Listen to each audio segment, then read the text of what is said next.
Conformément aux dispositions de l'article 327 du Code de procédure pénale, je vais maintenant vous présenter les faits reprochés à l'accusé tels qu'ils sont exposés dans l'ordonnance de mise en accusation, ainsi que les éléments à charge et à décharge retenus par cette même décision. Monsieur, il vous est reproché d'avoir, par violence et contrainte, menace ou surprise, commis un acte de pénétration sexuelle sur la personne de Marie Dufaux, que nous recevons ce jour sous le regard de Dieu en sa demeure. Que le Père témoigne de la mise à nu d'une fornicatrice, une tentatrice qui de sa langue de serpent n'articule qu'infabulation, qui par artifice et envoûtement pousse à commettre l'adultère un homme de foi. Intelligent, respectable, chef de son service à l'hôpital. Ses collègues, aussi bien que ses patients, le décrivent comme cordial, avenant, pour qui le mot courtois semble avoir été inventé. Aucun antécédent psychiatrique n'est jamais venu entacher sa réputation. Ni anxiété, ni hypervigilance, ni aucune malice près d'égaler celle de femme. Terreau fertile du maléfice, dépourvu de directeur de conscience éclairée. C'est en cette femme que les vices propres à ces douces pestes se sont manifestés.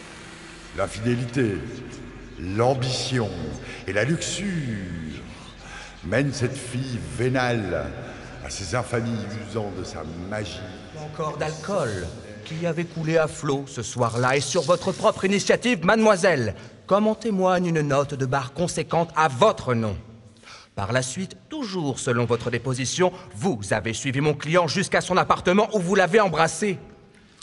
Il me semble que votre consentement fut autant de la partie que votre numéro de séduction et de sortilèges immondes. Que la blancheur de sa peau de lait ne vous occulte pas la noirceur de son cœur, d'un cœur de sorcière. Car, comment expliquer à son âge l'éclosion de tel charme? Comment ce corps eût-il pu se faire si délicieux, sinon par l'action d'obscurs rituels? Niez-vous l'intervention de démons par votre pied afin de pouvoir ce corps juvénile d'une chair si généreuse? Ah, elle ne nie pas. Aucune trace de remords. Aucune réaction qui aurait pu amener mon client à penser qu'il n'avait pas votre consentement. S'il était aussi terrifiant que vous le prétendez, pourquoi ne pas avoir appelé au secours? Vous saviez que des voisins étaient proches puisqu'ils étaient venus se plaindre du volume de la musique. Comme je le vois, il aurait été très facile d'obtenir de l'aide si vous en aviez eu besoin ou même si vous en aviez eu envie. Car manifestement, l'envie était au rendez-vous autant que le plaisir. L'insensibilité face aux passions charnelles, dont les femmes font preuve, qui les mènent naturellement aux choses de la sorcellerie.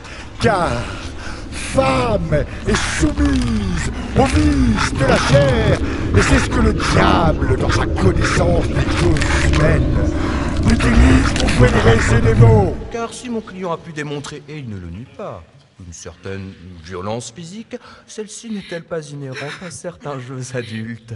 Car le plus droit des hommes se transforme en bête sauvage sous l'influence malin. C'est le déni de votre frivolité qui nous amène dans cette cour. Où tous peuvent attester qu'un homme d'une telle perséance n'eût s'amuser de tels péchés que sous l'action de quelques sombres maléfices.